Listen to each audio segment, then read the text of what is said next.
He was ridiculed for his hobby at dinner. His comeback shocked the entire restaurant. Hello, Reddit. My name is Joanne, and I'm 33 years old, and I think I'm in some deep trouble. Trouble isn't the word I'll use right now. The word I would like to use would have been 4 letters and started with an S and ended with a T, because that's how much trouble I'm in.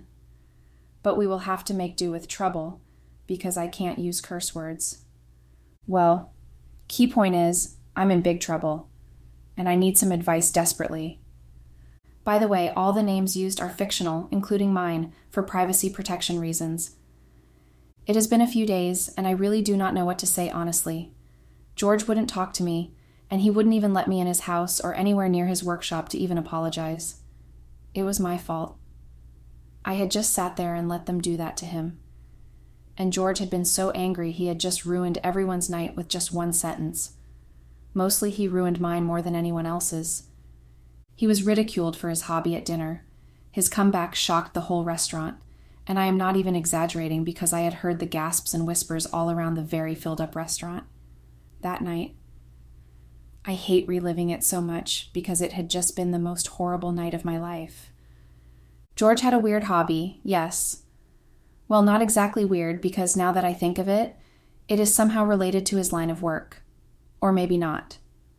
I never had been really interested in what he did because whenever he did talk about work, I found it too boring. And I always changed the subject. George is an art curator, but as I said, he had a weird hobby. He collected rocks and sands as a hobby and would store them or preserve them in his workshop where he also worked with clay. Yes, he was a multitasker and had lots to do with all ancient stuff. He collected artifacts, but mostly he's employed by people or companies to help them manage their artwork. Then he also has his workshop as a sculptor. He's very good at his job, I won't even lie. Because even as a person that is not interested in stuff like that, it was really cool when he finished his pieces and put them out for sale. He calls himself 2 weird names, and I cannot remember them correctly. Oh, I remember now. He would say he's a curator and a sculptor, but as a hobby, he's an arenaphile and a rock hound. But I just simply call him a weird rock and sand collector. It meant the same thing, but since I didn't exactly care what he did with his hobby, I never really bothered about trying to truly understand his love for those things. Most times, whenever he is working or doing one of his strange hobbies, I just leave him alone, asking no questions, and even when he tries to explain them to me, I just am never interested. And I also was a really bad person to George, and it had been because of my past. He was hypothetically the scapegoat of what my ex John had done before I met George. Way before I met George, I had been with John. John had been my childhood friend, and we literally grew up together. I had been in love with John all my life. He had been my best friend and my first love from the time I knew just what feelings meant. But John hadn't felt the same way. He dated as many girls as he wanted, and John was quite handsome and the typical bad boy that every girl liked to have, so he had quite his pick of girls. While I was always left watching from the sidelines, longing for the man I could not have. I literally revolved all my life around John. I chose the same college as he did and also the same course because I wanted to be with him. I even paid the larger rent just because I wanted us to live together. Although John did not see all that, and he would bring his party home, and by party, I mean the girls he sleeps with and doesn't see again the next day. I have had girls threaten me to leave John alone, even though I wasn't even dating him at all. It had been in the final year before John finally noticed me. Then I had tried to move on and date someone else, but it had been then John finally noticed me. He started acting all jealous and protective of me and decided that we would be good together. So John and I dated for 6 years, but it had been like I was the one pushing it for that long. John cheated on me several times, and each time I found out about it. I kept quiet about it though, but I had only confronted him once, and he had turned everything on me. He told me that I wasn't doing my best, and I was too skinny to satisfy him well. I started taking drugs just to add some weight, and when I eventually did, John cheated again, and his excuse had been because I was adding too much weight, and he liked his women in a certain way. We worked in the same company after graduation. I had gotten the slot for the job first, but I had given it to John, and then when I eventually got another slot, I came in, and I was more hardworking than John was. I was promoted twice, and John had been in the same position as he was when he got the job. It made him upset, and he started to act out a lot on me until I had to quit the job. I tried for years to get another job, but I couldn't, so I gathered my savings and started up a hair salon. Luckily, I had learned how to make hair because my mom had been a hairdresser, and I always stayed in her shop. I even got pregnant while I was with John, but he had not wanted to be a father yet and had convinced me to get rid of the baby after promising that we would start to plan our wedding the next year so that the next baby wouldn't be out of wedlock. I had done as he asked, believing what he said about our wedding, but that obviously had been a lie. Because eventually, John had ended things with me because he said we weren't working out. Well, it had been because he found a girl who was way richer than me and was ready to give him everything he wanted, especially financially. I swore to myself never to give any man my everything or get involved 100% as I had done with John. A whole year passed after the whole thing with John before I met George. George had brought his niece to my salon and had waited for her to be done with her hair. I thought he was her father at first because of the obvious bond they had. It had been the second time he brought her that I had found out he was her uncle. George kept coming back even when his niece's hair didn't need redoing, so I suspected he wanted something else from me. And to be honest, I liked George the very first day I met him. He was very tall and cute too, and he had dimples on either side of his cheeks, which made his smile alluring when he did smile.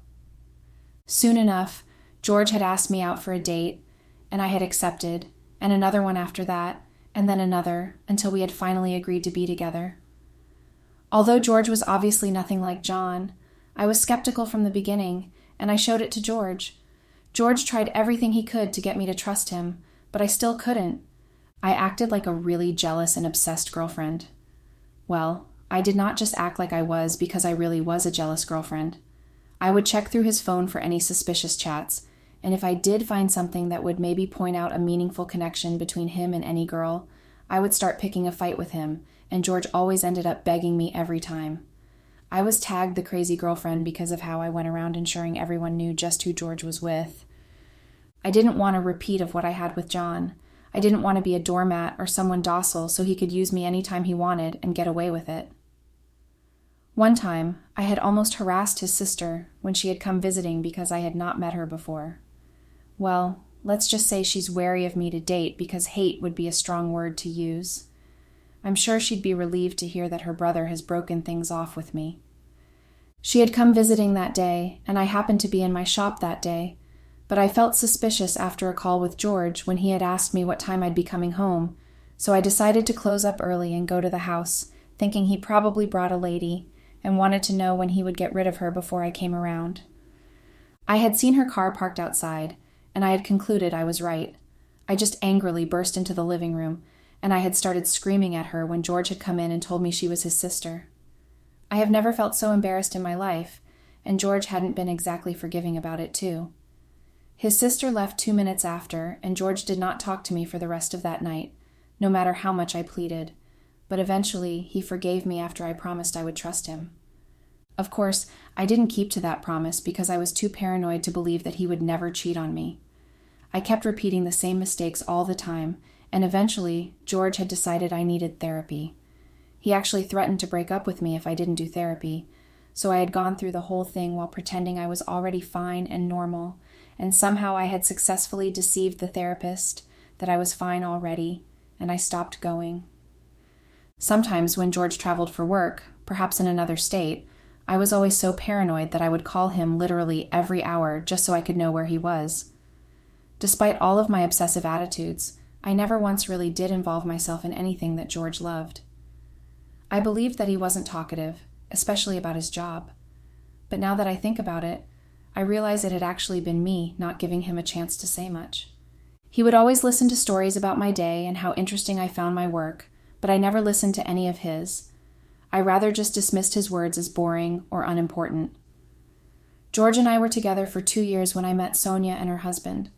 Her husband had been a good client of George, and they had their 10th wedding anniversary, which George got invited to, and of course, he had taken me as his +1 to the dinner. Sonia and I had fast become friends because we clicked in many ways.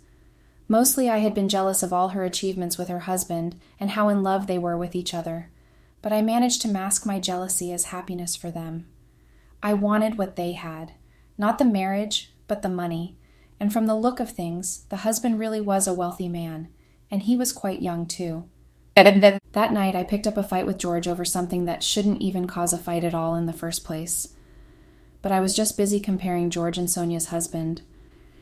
I decided to weave my way to the top, even though it involved doing what I wasn't supposed to do.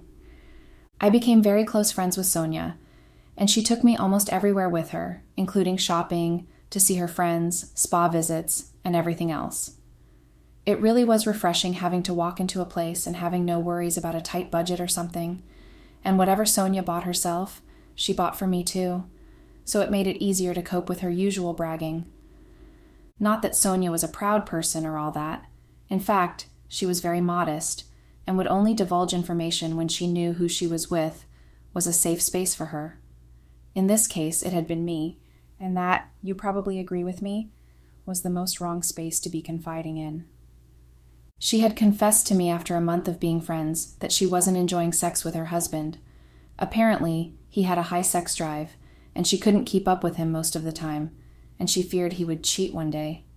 That had seemed to me like an opportunity. Because no matter how close I was with Sonia and how much she spent on me, I didn't have full access, and that bothered me for some reason. I lied to Sonia that I needed a job and that I wanted to go back to my daily 9-to-5 job, and she had assured me she would speak to her husband about it. Soon enough, I was employed to work with Ian, Sonia's husband, as his personal assistant. I was so happy.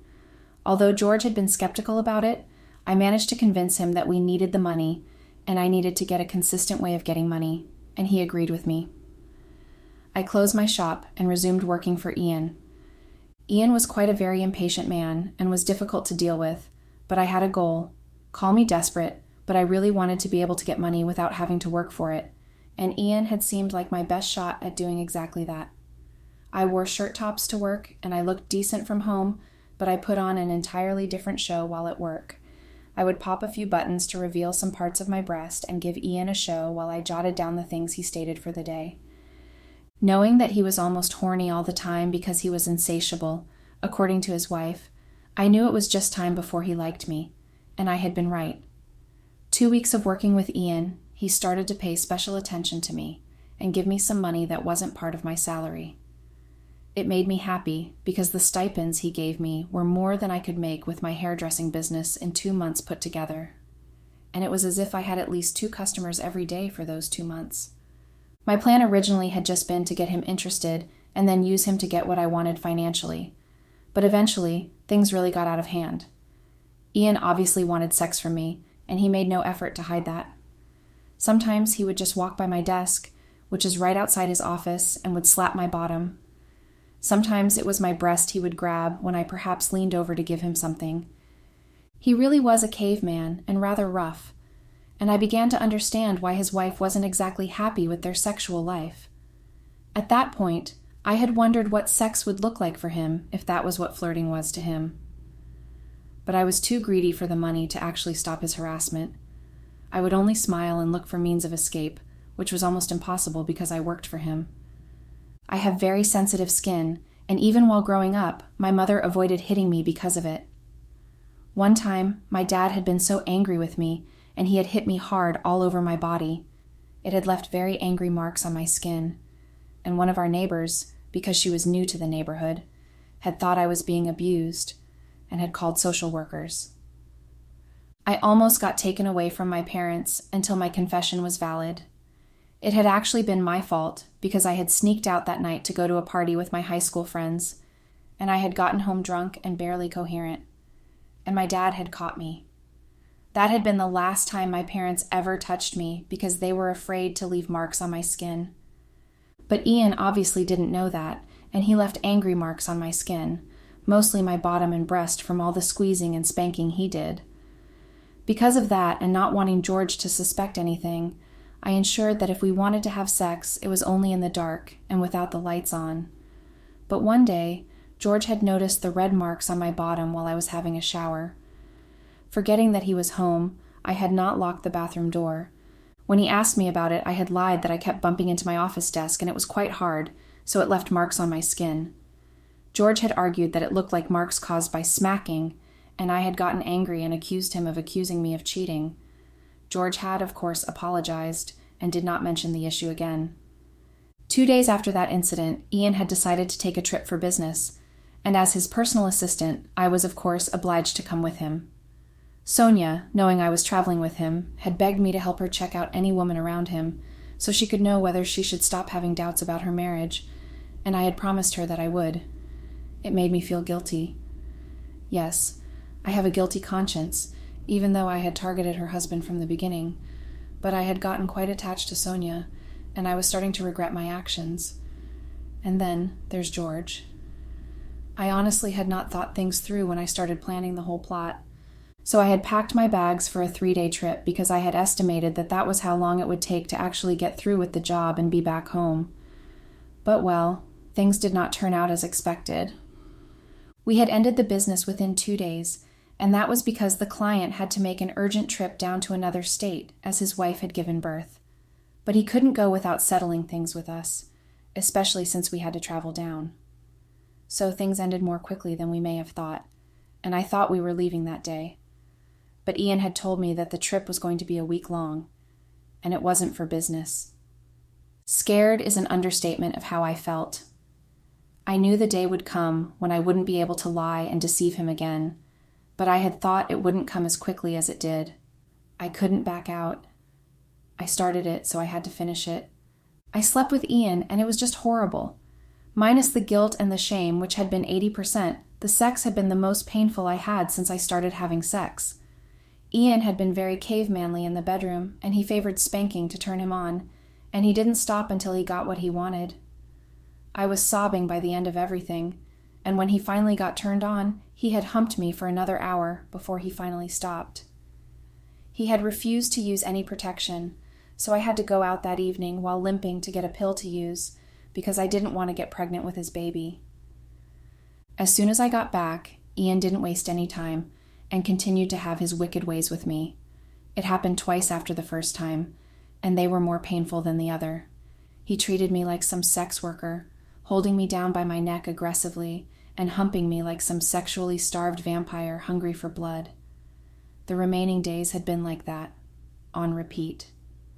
I had so many wounds on my body to show how rough sex with him had been, and when we finally got back home, I avoided having sex or even changing in front of George to avoid any suspicion. Although he compensated more than was necessary for all that I endured, and I have never seen such money in my entire life before, I never said anything about his rough manners of handling a woman. After avoiding Sonia also for a week, I had no choice but to see her, and I had told her the lies I had practiced all week. No, your husband isn't seeing anyone apart from you, and he was busy with work throughout the week. And, no, I think you have nothing to worry about. He clearly loves you. Sonia had believed me.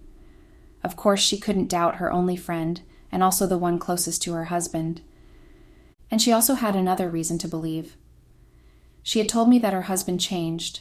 He became more gentle and loving during sex, and would never demand sex as he usually did before, and paid more attention to her needs than before. Well, she had me to thank for that. After suffering many bruises both down there and on my upper body, he surely was meant to be gentle in handling his wife. After about 2 weeks, Ian started his usual habits again at work. I allowed it because there was nothing else I could do.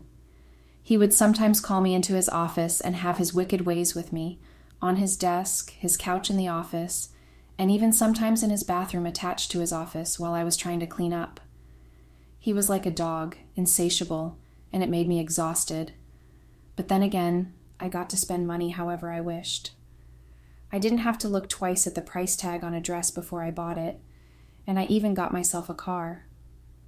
George had asked how I was getting money for all I was buying, and I had lied that most of the clothes were from Sonia as gifts, and the car had been from my boss because I didn't get to work as early as I should because of the buses I had to take. George didn't say anything after that and just watched me do my thing. George proposed to me on our 4th-year anniversary, and I had been so happy. I loved George very much, regardless of the fact that I was cheating on him. George didn't treat me like a sex toy the way Ian did treat me, but then I didn't get that much money from being George's girlfriend. I got it from being a sex toy to Ian. George had invited our families and friends, and that had included Sonia and her husband too, and it had been a surprise as I hadn't even known about the whole thing. Even Sonia, who usually was talkative to me about everything, had been mute about it, so I had no inkling that it was going to happen. George had only told me to pick up a cake at his favorite bakery so we could celebrate with that, and I had gone to do exactly as he asked. When I got back, the house had been dark and silent, and when I reached for the switch, I had seen the roses and balloons scattered everywhere, and then George on his knees in his sitting room with a ring lying in a pretty blue box in his hand. I hadn't needed any interpretations, and I had just screamed a yes while crying and hugging George. I was happy because I loved George so much, and then because he didn't turn out like John. He actually wanted to marry me, and he had been true to his words. Everyone had come out of their hiding spot and shouted congratulations and hugged me. Sonia had been there, of course, but Ian hadn't. She had told me he was supposed to be there, but he got called up about work. I knew it was a lie because if it had been about work, I would definitely have received an update before he did as his personal assistant, but I had just smiled and accepted Sonia's congratulations. Honestly, I didn't even want him there because I didn't know if we were in the room. I'd be comfortable enough to be happy that I had my lover and my fiancé in the same room. Well, soon enough it happened. Sonia had promised, as my friend, that she would set up a dinner date with her husband and us just so we could celebrate. I tried to dissuade her, but she was insistent, and I gave up eventually so she wouldn't suspect anything. For all she knew, my boss and I had a good working relationship, and then I was her best friend, so why wouldn't I want a dinner date with her husband and her? The dinner date had happened 2 weeks after the whole proposal, but before that, something else had happened. Those 2 weeks, Ian had been annoyingly insistent on jeopardizing everything. He would just ring me in the middle of the night and tell me he missed me and was horny, and George is a very light sleeper, so whenever my phone rang those nights, he would be awake and watch me stammer through a response.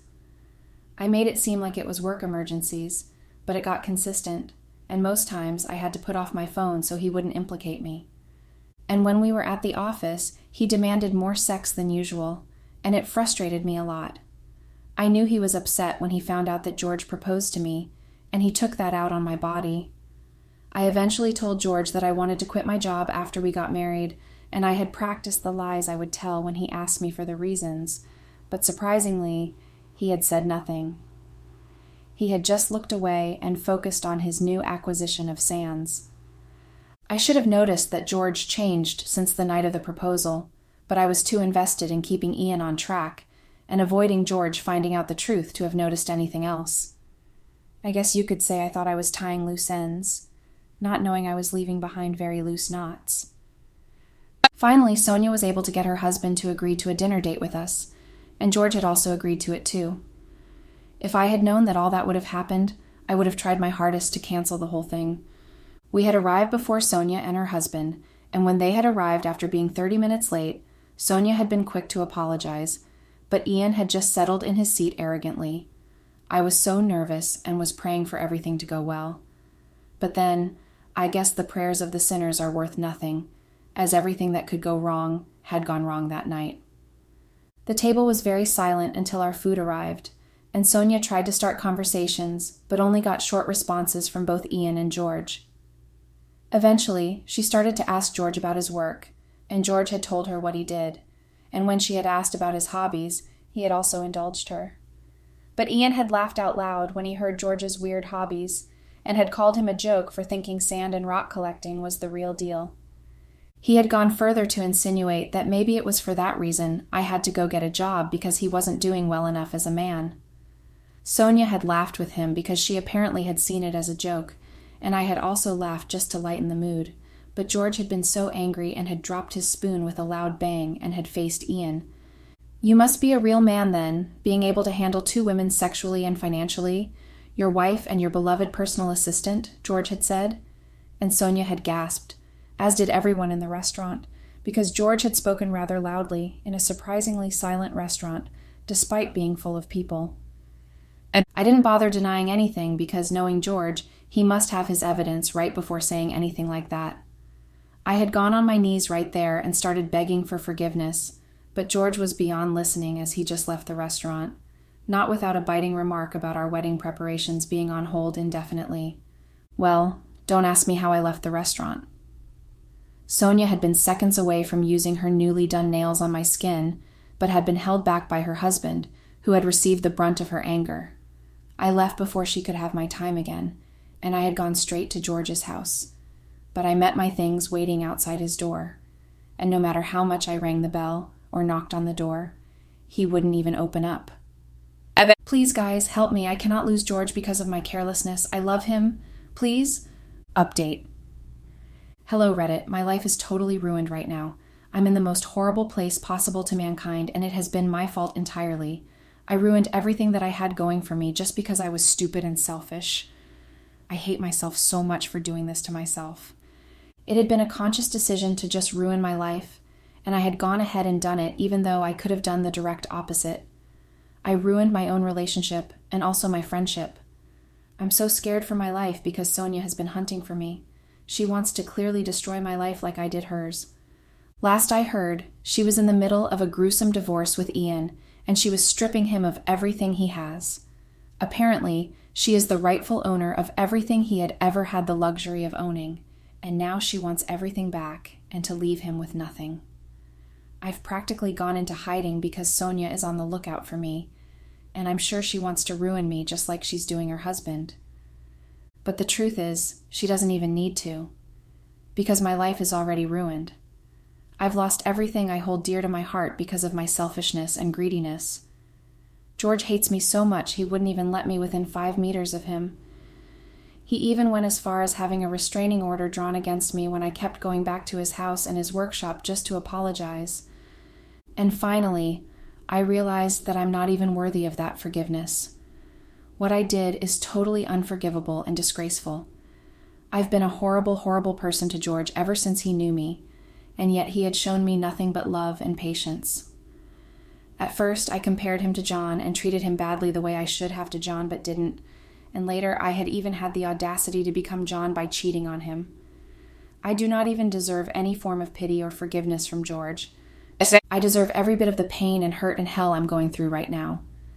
I should not have been stupid enough to be blinded by money, which is now very useless, by the way, because Sonia had somehow been able to get a restriction placed on my bank account. So I cannot even access the so-called money I did all of this for. I'm so ashamed of myself, and you guys certainly don't make it better. I came here seeking some sort of advice, but instead, all I got was hate and more hate. I feel horrible, believe me, but your words seem to have the desired effect of making me feel even worse than I already think I am. I cannot even wish to set things right because I lost every wishing right. It's so horrible. Update. Hello, Reddit. This is my last post here, and I know that all of you hate me. I know because you do well to express yourself freely in your comments. But then again, even if you guys hate me, this is literally the only place I get to express myself. I have no one to talk to. Hell, I do not even have the money to pay a therapist for a session. But I imagine that even the therapist would be shocked at how much my greed has caused all of this. She will probably hate me as much as you guys do too. It's been a month. The longest, most horrible month of my life. I've lost the one true love that I could ever have found because I was stupidly selfish and self-centered. I didn't appreciate his love enough, and all I paid him back with was cheating my way through the relationship. Now I'm so miserable, and I cannot even begin to say just how miserable I am. People say that pain, especially mentally, gets better with time, but this is only getting worse as time moves.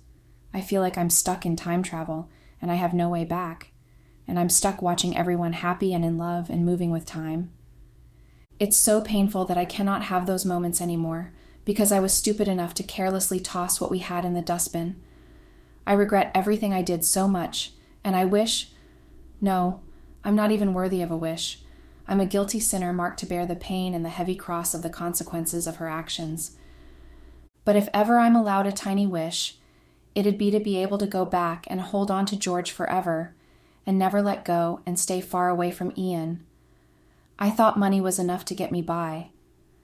I thought money was the key to everything, and now I realize only too late that it is not. Because all I did for the money, I cannot even undo them, and those actions have led to my nemesis. I even stupidly thought I could get away with it and still be with George, but then it wouldn't be true what they say about karma now, would it? And then again, life doesn't do do-overs now, does it? I honestly wish I had done better. I wish I had never ever hurt George as badly as I did, and the thought of George putting me and all the memories of him behind him is enough to make my heart race so much that it feels very much like a heart attack. Ian wasn't even worth it, nor the money. They both have brought me nothing but pain and regrets and loneliness. I ruined our years of relationship with my greed and stupidity. Now I'm stuck. Stuck with the memories and imaginations of what could have been but will never be. I hope you guys learned something. Well, if you didn't, let me tell you, never be like me. Thanks and goodbye.